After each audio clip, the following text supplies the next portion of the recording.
बदली गम व आलाम की छड़ जाती है, मग़मूम फिजा खुद ही सिमट जाती है।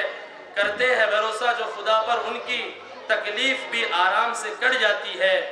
मेरे मोहतरम बुजुर्गों, बड़े ही पुरसुकून माहौल के साथ आप प्रोग्राम को समाप्त फरमा रहे हैं। आइए इसके बाद में एक तकरीर सुनते चले।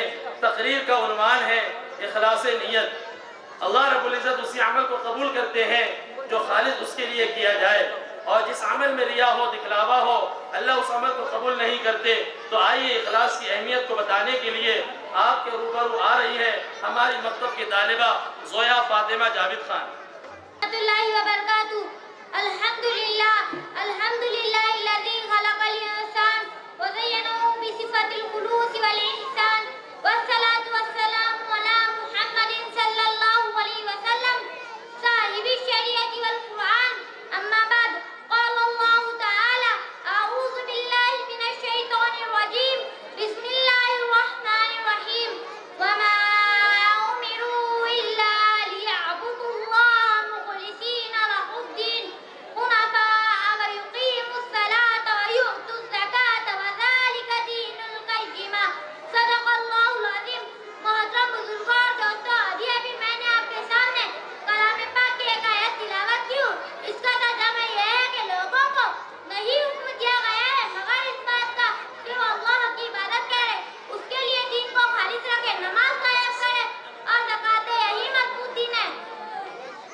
निशाने सजदा सजाकर